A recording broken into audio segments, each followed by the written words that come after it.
These are the bones of the pelvis. You have the greater false pelvis in between the ilium. Then there is the ischium, where you sit, and the pubis. Connecting the left and right hip bones, you have the pubic symphysis, a cartilaginous piece that relaxes during childbirth, allowing for the head of the child to pass through the pelvic brim. Then there is the obturator foramen, a hole above the ischium. The acetabulum is where the head of the femur, or the head of your thigh bone, connects to the pelvis.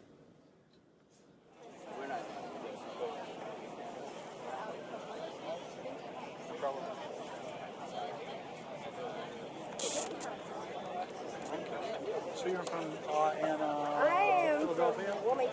Wilmington, Delaware. Yeah, on that famous island. Is the orbit of Saturn. Apparently, since my death, there has been discovered 4 moons around Jupiter. But then all of these circle the sun, which in turn goes around the Earth. You see a flaw? And might where that flaw be?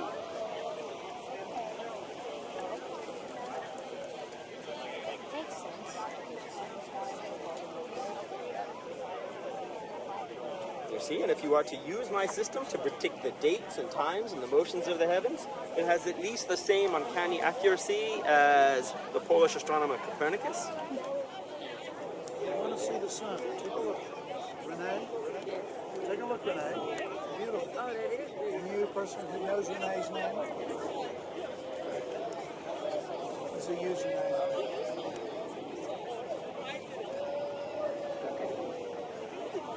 You saw many of the spots with pairs. One's in North Pole. But the methanol, the stuff you see in here is also in comets. So, we take that all together. We probably don't need to say any magic words. Abracadabra. If you want to, you can, but there was nobody around to say them. Well, I don't think there was anybody. Oh, there we go with the mess again. This one's got a lot of carbon dioxide in it. All right, so there's a number of things you can see. First of all, it's dark in lots of places, but it's also got light bits, got icy bits. It's also foaming and fuming. So one of the things we make sure to teach folks is our comet's hot or cold? Cold. And most folks, when you look at a comet in the sky, it looks like it's on fire, right? It's smoky. And it looks like it's running through a wind. And one of the things it actually is instead is it's actually ice. You see the whole moon? You can touch it with your eyeball.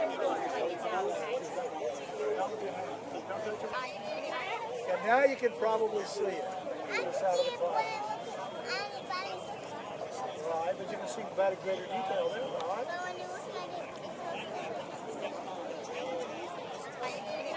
And now you can.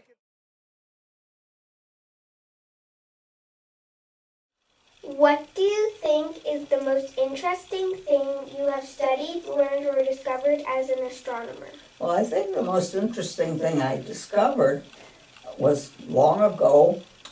I was really studying a large number of stars to find out how far away they were.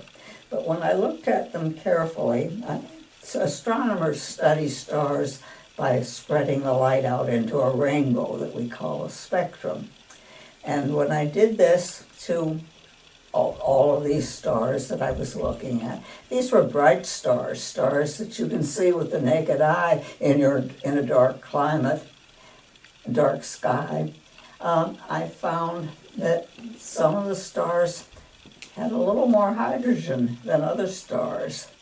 And even more interestingly, I found that the stars with more hydrogen were farther from the plane of the Milky Way and moved around the center of the Milky Way in slightly more elongated orbits, whereas the stars with more hydrogen stayed near the Milky Way and moved around the center in very circular orbits.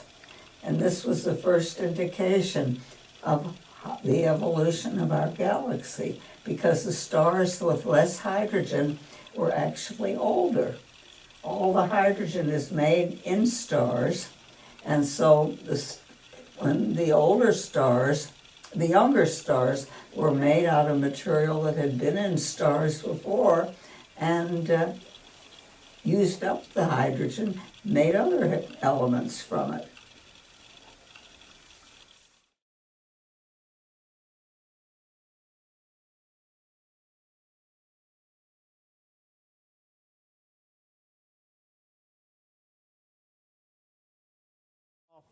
This particular rock right here, after the diagram I drew in the classroom, you ought to be able to tell me what this represents. Those are ripple marks. Is it a current ripple or a wave ripple? No, it's a current ripple. Sorry about that. With this one, if I turn this upside down, it would look exactly the same. It's a gentle slope up one side and then a sharp drop on the other, and then a gentle slope and a sharp drop. So if this way is up, then the current was flowing in this direction. But if I turned it over, the current would be flowing in the other direction. From this, you can't tell which way is up. But if you can tell which way is up, then you could tell which way the current was flowing. As a scientist, though, do you feel some tinge of guilt or something that we as a species just leave junk lying around everywhere we go? I mean, I'm sorry to put it that way, but if somebody else is observing us and where we've been and measuring us, isn't it sort of a pejorative that we just leave trash lying around? I do feel weird about it, yes. And there's an alternative way to look at that, and that is, instead of thinking of technology as itself a garbage product, we need to look at technology as a waste product. So technology is essentially our poo, and I think that as organisms expand and as we become multi-planet species, our poo is going to be somebody else's delightful biosignature. So that doesn't mean we need to crap up the entire universe, but it does mean that we have to always hold that both and. If we forward contaminate the entire solar system, we'll never learn anything except about ourselves. And yet, we are part of the experiment because all successful organisms explore into new habitat or they die. Does the moon have a magnetic field? The moon does not have a magnetic field today. It seems as though it had an early core dynamo, but it doesn't have any magnetic field. There are areas of the crust that are magnetized, and they're actually pretty strong magnetic anomalies, and we're still arguing about how those got to be that way. And they do, I wish I had a picture to show you, they have these amazing features at these magnetic anomalies, like these crazy bright swirly albedo patterns called swirls because that's what they look like. And there are these really weird loops and shapes that seem to, like, there's like an omega one, they seem that they might be following kind of magnetic field lines. And so the magnetic field is like affecting how the surface weathers there. It kind of shields it like a little mini magnetosphere and keeps the surface fresh underneath it. Yeah. Please explain your 1949 paper, The Ursa Major Group, in the Astrophysical Journal that's based on your doctoral dissertation work, particularly the moving cluster method and how you found what was really going on. Oh, I didn't discover the moving cluster method, but it is a way of finding out how far away stars are. We assume that all the stars in a cluster were born more or less at the same time in pretty much the same general space.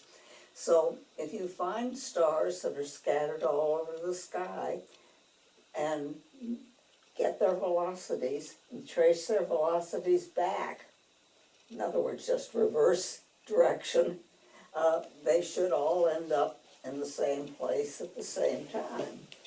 And so what you do, is to get the velocities of the stars. Well, you can find the velocity of the stars toward and away from you very easily, but finding the velocity of the stars in the other two directions is a little harder. But what you can do is you can see their motion on the sky, and the amount of that motion is a function, of course, of their velocity, but it's also a function of their distance.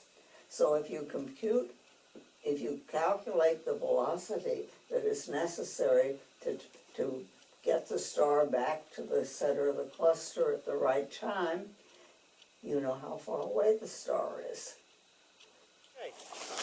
This rock unit is called the Igemsville Phyllite.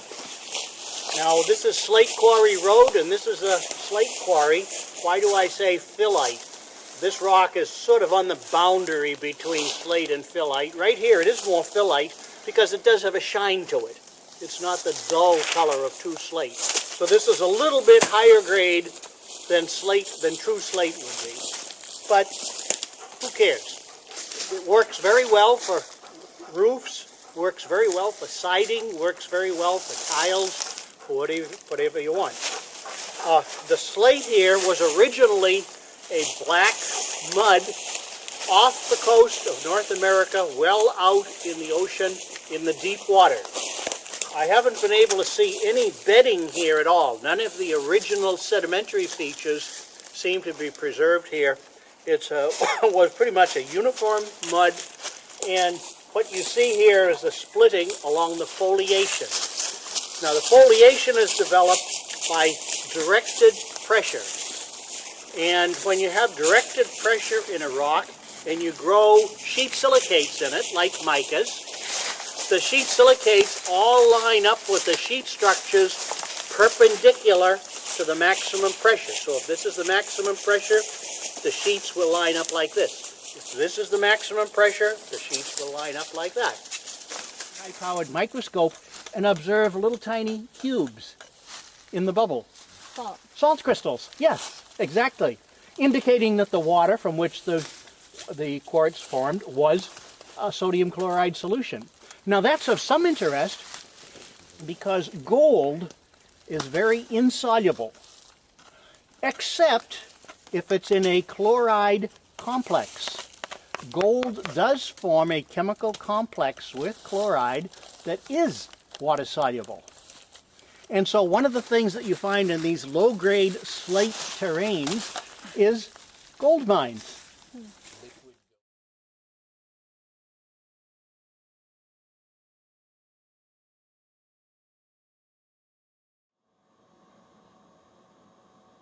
The hyoid bone.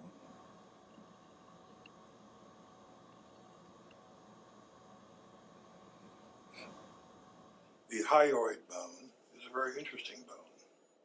It's not connected to any of the other bones. This bone is situated between the mandible and the larynx and is connected and suspended by the styloid process of the temporal bone, and it supports the tongue and acts as an attachment point for the tongue, neck, and laryngeal muscles. The hyoid bone.